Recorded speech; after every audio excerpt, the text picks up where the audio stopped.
Test, test.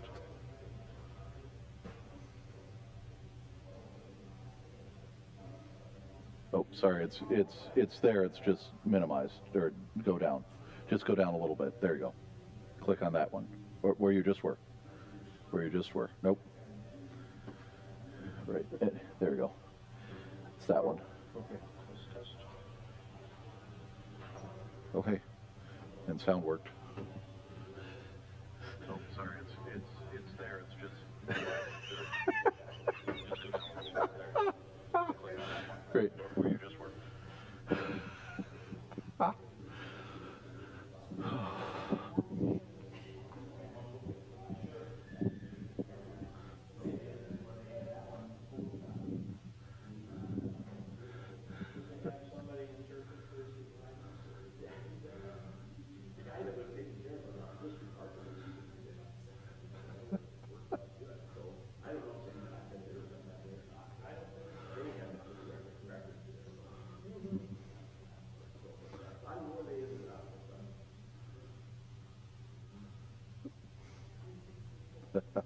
All right, good morning and welcome. Hey Norm, can you turn up the sound on for the speakers in here? Sorry, we're making Norm learn all sorts of new, we upgraded things, so we got to learn new ways of doing things, and so, because we upgraded all the computers in the office last week, but we waited to upgrade the sanctuary computer until after services last week, so we had a whole week to try and figure it out and make things working. And we got most of it working. Apparently our live stream for early service didn't have any sound, but we seem to have fixed that, and we'll live stream late service because there's baptism anyway, so people can catch things that way. And so hopefully, but yeah, as we go through all the fun learning and stuff that happens with that. So, all right. So again, we're going to look at some hymns and some other worshipy stuff over the course of this spring. And so in thinking of what to do this week, I realize there's a holiday tomorrow. And we could have gone a couple different ways with what's going on tomorrow. But I figured we'd go with hymn 964 and touch on some of the hymns we have in our hymnal that we might not expect. So again, if you, hymn 964, Lift Every Voice and Sing. And it's in this section in the back of the hymnal, what are they called, national songs? Something like that, yep. So, and they're like after all the canticles, after all the liturgical, specifically liturgical songs. But we have them in there as a reminder of where, of the country we live in and the place we live in and the culture we're in. And so we'll talk through some of that as we go through. And again, so if you want to turn your hymnal to 964, you can. I'll read through it, then we'll talk through some context, and then we'll again look at the text a little more, and then we'll look, if we have time, we'll look at a few other hymns that are similar in origin to this. So again, lift every voice and sing till earth and heaven ring with the harmonies of liberty. Let our rejoicing rise high as the listening skies. Let it resound loud as the rolling sea. Sing a song full of the faith that the dark past has taught us. Sing a song full of the hope that the present has brought us. Facing the rising sun of our new day begun, let us march till victory is won. Stony the road we trod, bitter the chastening rod, felt in the days when hope unborn had died. Yet with a steady beat, have not our weary feet come to the place for which our parents sighed. We have come over a way that with tears has been watered. We have come treading our path through the blood of the slaughtered. Out from the gloomy past, till now we stand at last, where the white gleam of our bright star is cast. God of our weary years, God of our silent tears, thou who hast brought us thus far on the way. Thou who hast by thy might led us into the light, keep us forever in the path we pray. Lest our feet stray from the places, our God, where we met thee, lest our hearts drunk with the wine of the world we forget thee. Shadowed beneath thy hand, may we forever stand true to our God true to our native land. All right. So, anyone remember anything in particular about this hymn? After a war, maybe? written after, well, okay, yeah, we'll touch on that, kind of. It was written for the anniversary of Lincoln's birth. So, but, so, but do you remember anything about where you would have heard this maybe outside of a church? What? Football games. Football games. And why would we sing this one at football games? It's always a black singer. Right. So, yeah, but we don't sing hymns at football games usually, right? I mean, there's a whole field of sociology that looks at sporting events like that and compares them to worship events and things. But no, you usually don't sing hymns at sporting events, but this one gets sung because it's sometimes known as the Black National Anthem, because of its connection to the African American experience, and especially then it was used in the civil rights era a lot for that. So again, we include this, it's included in Lutheran Service Book because of its great significance to African American communities. Now that seems though kind of weird for us to include because this is from 2014, but it hasn't changed a whole lot since then, I don't think. But this Pew Research firm, racially diverse U.S. religious groups, Lutheran Church Missouri Synod, and Evangelical Lutheran Church in America, right here down at the bottom. 96% white. Like we're all Germans and Scandinavians or something, or at least all came from there, right? So, although again, you got the National Baptist Convention is at least diverse in a different, in another way. Seventh-day Adventists, Muslims, Jehovah's Witnesses seem to be are kind of the most diverse. So again, if we're not a very African American denomination, why would we include this? And I'm trying to get you to kind of think out loud with me as we go through this, but. We can show that we were trying to be diverse. Yeah, I mean, so some of it is that we may not be, but we're aspiring to be. The recognition of the gospels for all nations, all peoples, and so we include that's included there. We'll probably touch on that too in about a month or so. For Missions Sunday, I think we'll look at some of the hymns, the international hymns that are in the hymnal, which are included for similar reasons. That aspirational recognition that world Lutheranism doesn't just look like this. Where do you stop if you include African Americans? Are we going to include Muslim hymns in our hymn book? Well, see. I mean, that's of course one of the disagreements and challenges that is faced with trying to figure out what's in and without. And of course, because you're going to include some from different religious traditions, different Christian religious traditions. John Wesley certainly wasn't Lutheran. Among others. I mean, the Wesleys, have that experience of the inner light and become, that starts the Methodist movement by reading Luther's works. I haven't had a burning in my stomach while reading Luther's work, but they did. And so, and so we include hymns from other religious traditions, other Christian religious traditions, because of the recognition of the importance and the fact that they communicate Christian doctrines that we agree with clearly. We're not going to make, say, for example, we're not going to make the same edits on how our Holy, Holy, Holy that the Mormon Tabernacle Choir does, because we have a very different understanding of the Trinity than the Mormons do.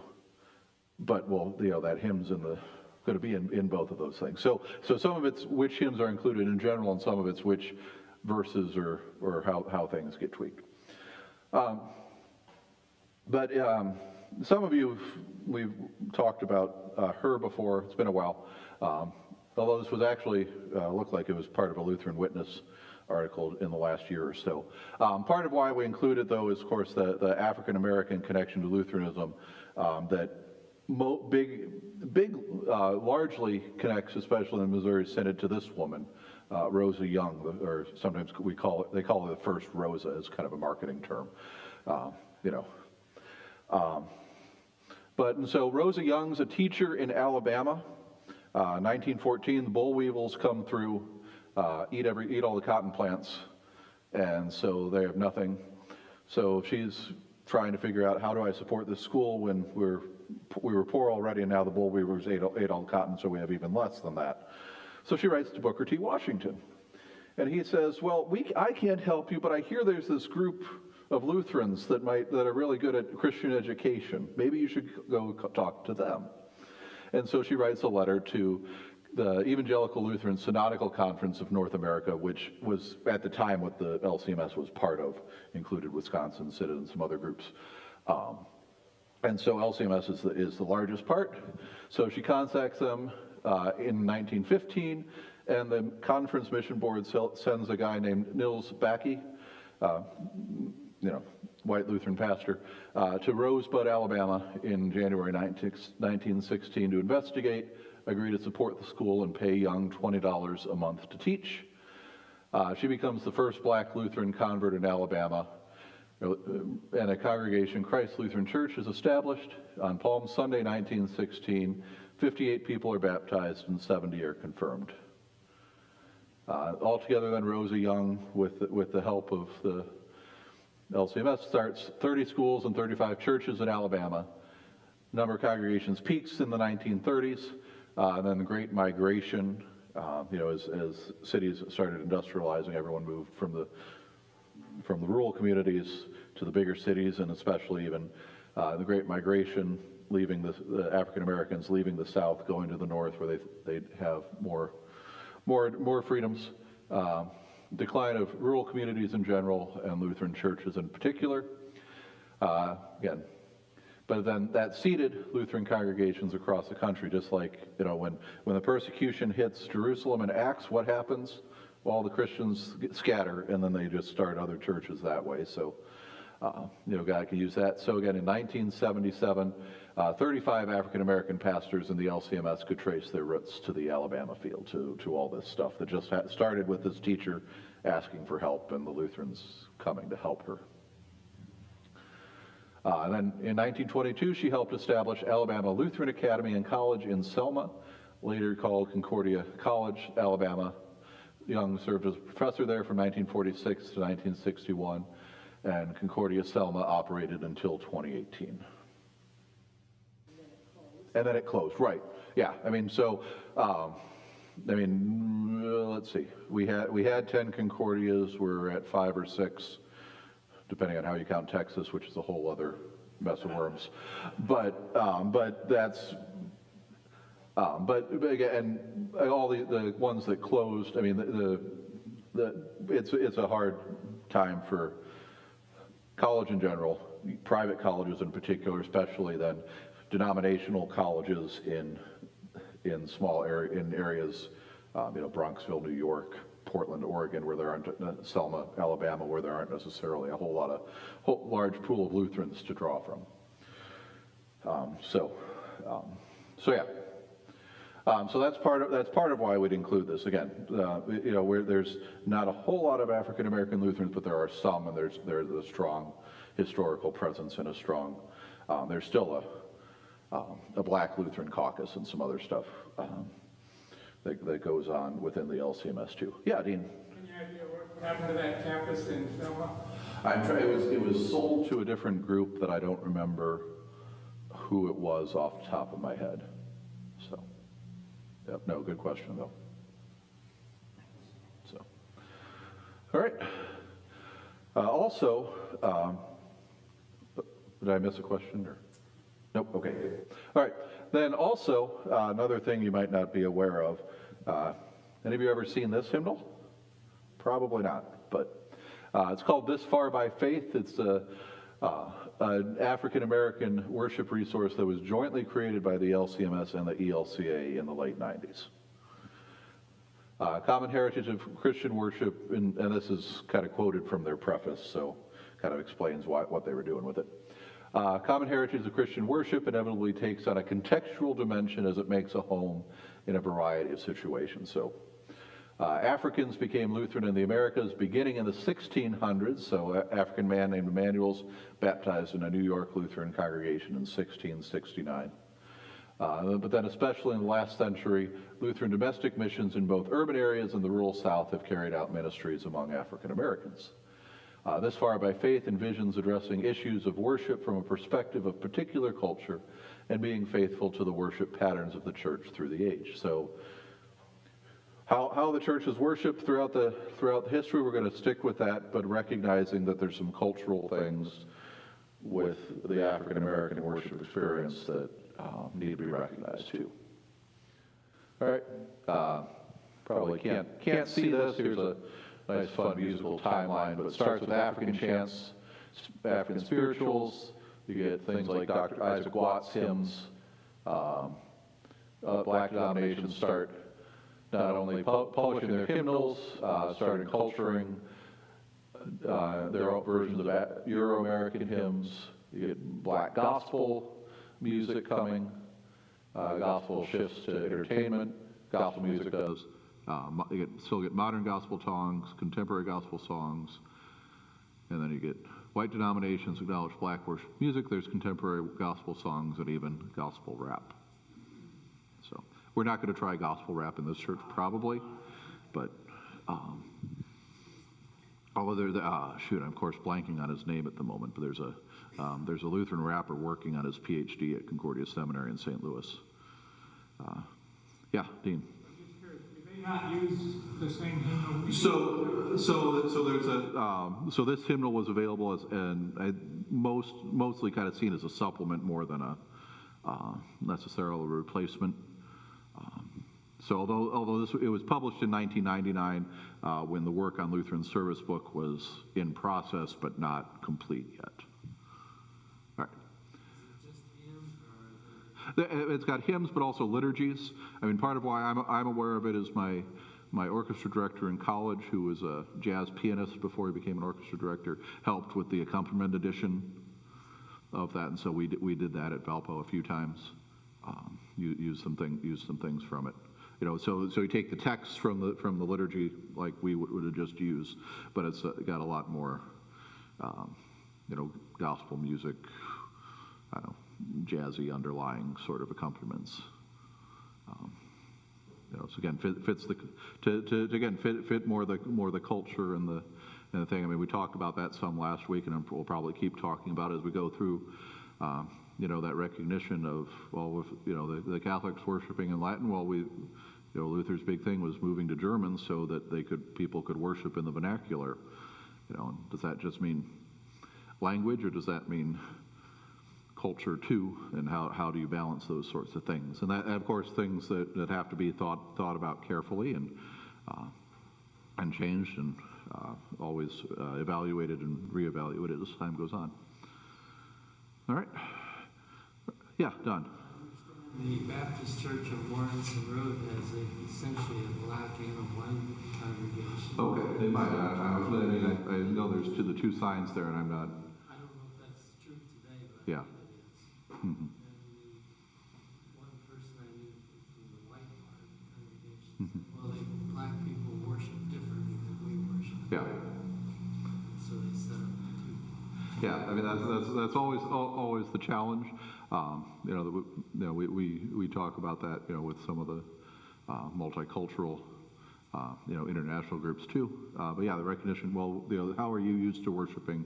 How does that connect? And can you take people who are used to worshiping in different ways and do that in a different way?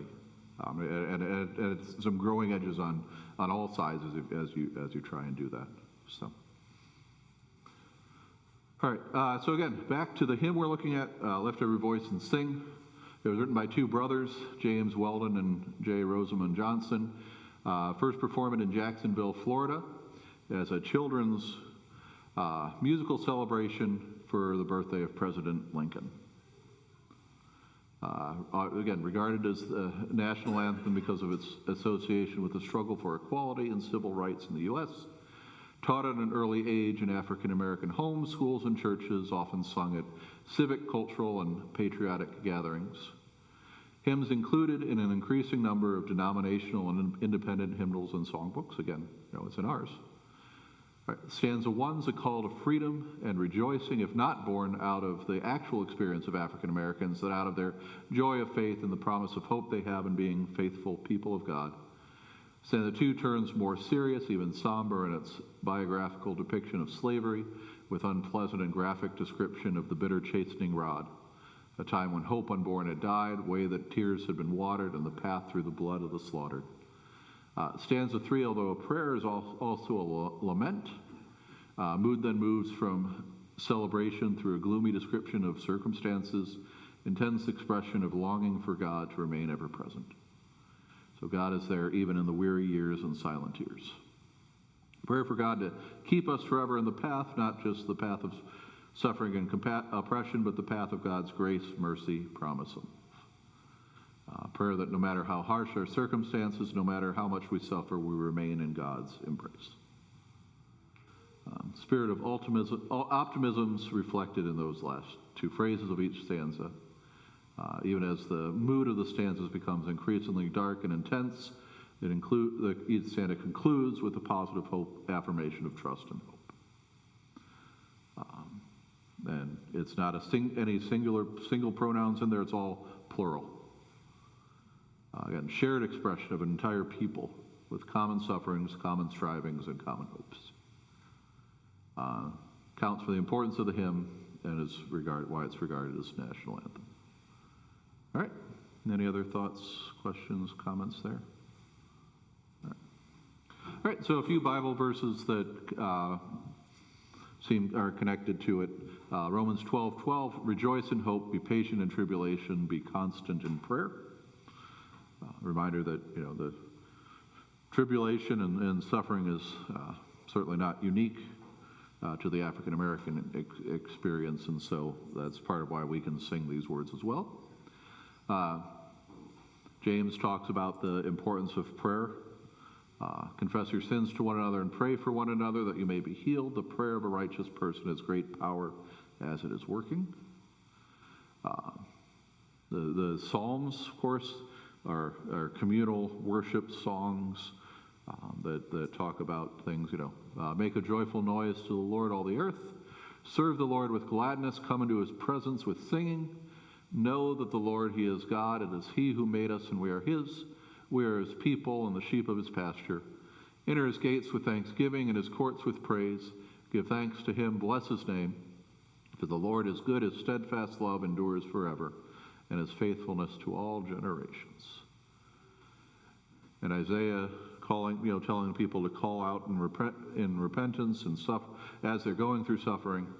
Cry aloud, do not hold back. Lift up your voice like a trumpet. Declare to my people their transgression, to the house of Jacob their sins. And of course, there's that connection between the African American experience of being led from slavery to freedom. They look back to the story of the Exodus and take great hope and faith from that. That when the people were groaning because of their slavery, and their cry for rescue from slavery came up to God, and God heard them. And God heard their groaning, and God remembered his covenant with Abraham, with Isaac, and with Jacob. And God saw the people of Israel, and God knew. Of course, you can sometimes hear our little kids singing, Psalm 118, this is the day the Lord has made, let us rejoice and be glad in it. All right. Let's see how much time we got. We got a little bit of time. All right, so lift every voice and sing till earth and heaven ring. Ring with the harmonies of liberty. Let our rejoicing rise high as the listening skies. Let it resound loud as the rolling sea. Sing a song full of the faith that the dark past has taught us. Sing a song full of the hope that the present has brought us. Facing the rising sun of our new day begun, let us march till victory is won. Again. So it's uniting those, anthem or hymn unites those singing or reflecting on the words in a common voice. What words or images in this first verse suggest that kind of unity? Anyone? Talks about harmonies when they lift their voice. Harmonies when they lift their voice, right? Yeah, you can't have harmony if you're just one person singing. Well, usually not. But yeah. So harmony requires a lot of people. So we're all a bunch of people singing together, right? Anything else? I'm just curious, I'm not familiar with this hymn. Do we sing this at a special time during the year, or do we sing it? That's a good question. I don't know. I'm trying to remember. We sing it every now and then. I don't know that we've sung it at a special particular time. But no, good question. I mean, we could have sung it, again today because it's MLK weekend, or I think February is African American History Month, so sometimes connected to those kind of things, or sometimes again if we're talking about again the connection from slavery to freedom, sometimes fits if we're talking readings are on Exodus or one of the times people of Israel are getting led from slavery to freedom, things like that. So good question though. All right, then the next verse again. Stony the road we trod, bitter the chastening rod, felt in the days when hope unborn had died. Yet with a steady beat have not our weary feet come to the place for which our parents sighed. We have come over a way that with tears have been watered.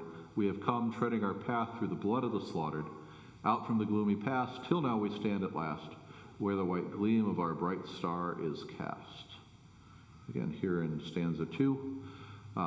What words kind of describe the black struggle, and what words ask people to look forward with optimism?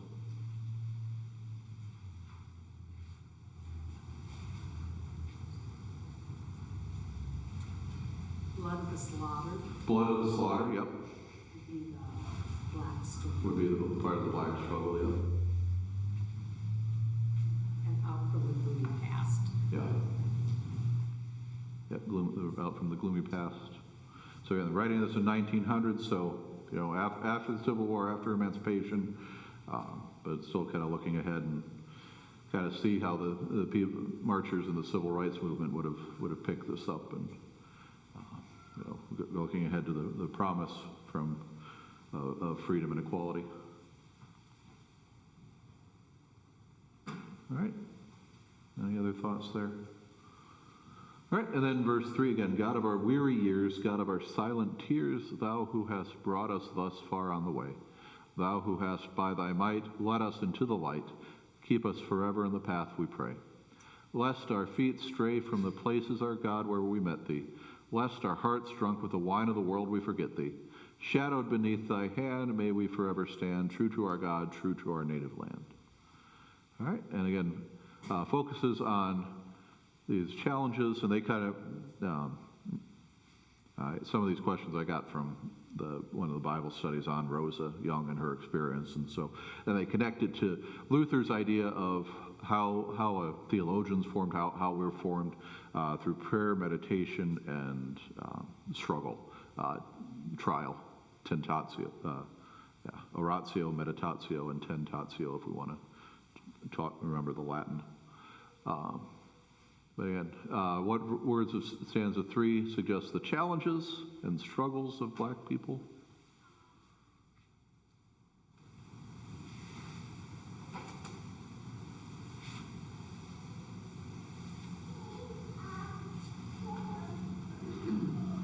God of our silent tears. Silent tears, yeah.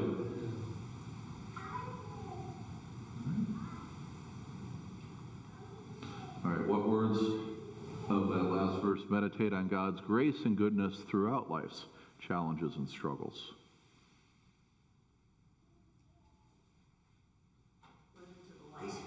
Yeah. Brought us this far. Keep us forever in the path. Yeah. All right.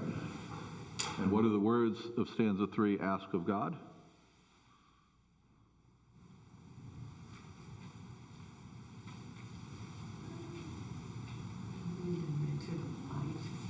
Lead them into the light. Yeah. Okay. Anything else? Keep us forever in the path. Yeah.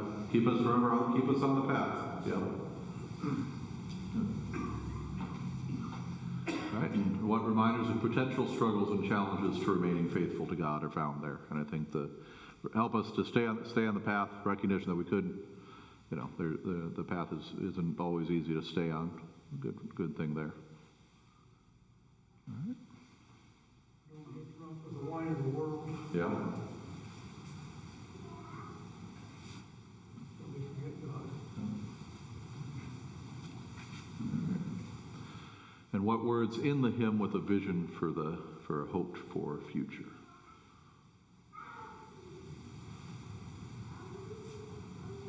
It was true to our God, true to our native land. Yeah. Are they thinking their native land is back in Africa? Well, that's a good question, because you could interpret it a couple different ways. Yeah, is their native land where they are now, or is their native land back?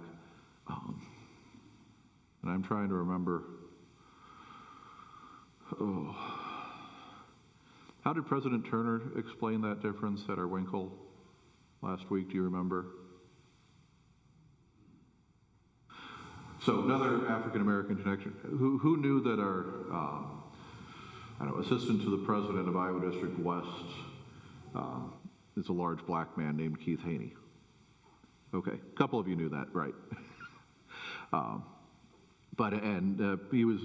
President Turner was explaining. So he has a distinct difference between black and African American, and when you use those. Is he a black man or is he an African American? Right, and then there's a distinct difference between when or who you use those two terms about, and I'm blanking on exactly that. Slave heritage or whether. Right, whether it's slave heritage.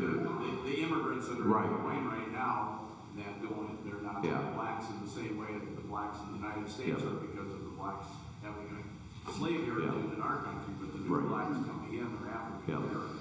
Yeah, that was the context he was talking about. There's a Sudanese group, the one in Des Moines, not necessarily as connected, but the one in Lamar is, and there's some other groups like that where there's African immigrant congregations, but then that as the generations go on and the kids get more Americanized, how do they? Because they're not connected to the African American experience of families having lived through slavery. They're too new for that. But how do those cultures interact? And it's a challenging thing there. So Our tendency is to lump them all together. right. And they see a great distinction between themselves as blacks and African Americans. Right. So our church is trying to minister to those people. We can't just treat them all the same because they look at things differently. The challenge is to find people that in our church that can minister to both different groups. Yeah. So all the challenges of cross-cultural ministry and things that go that way. All right. And so how does the song fit, again, reflect biblical themes of hope and perseverance?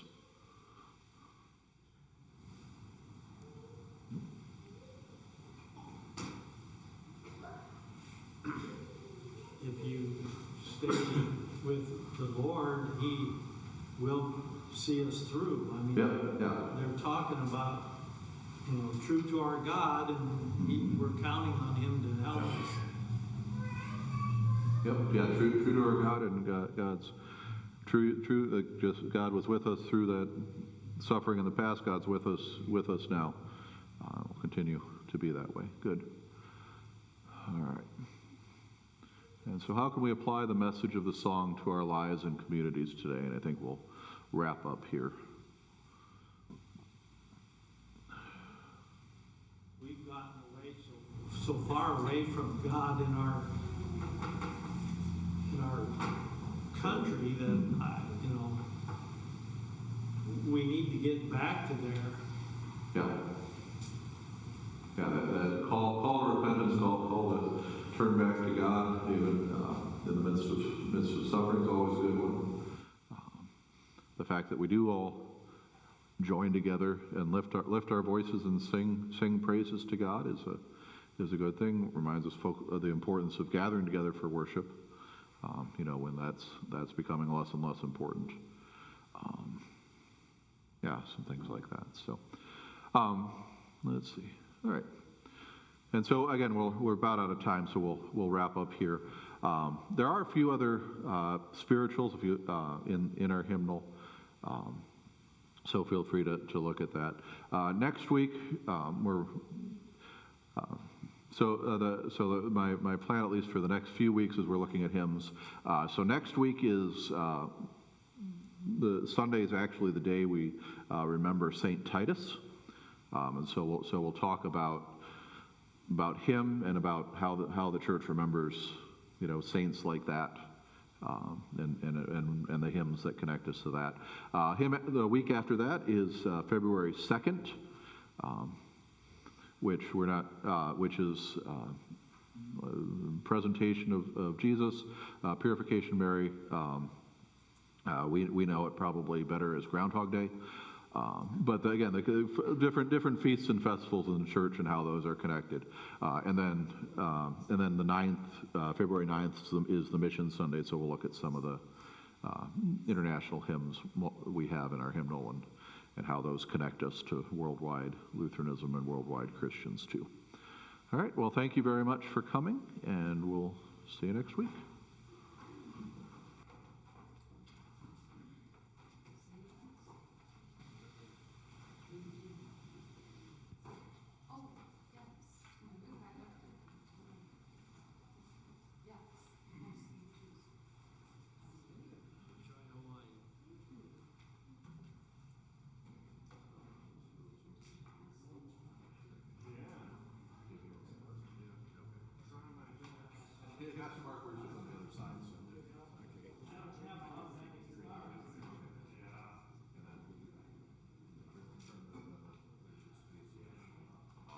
Okay.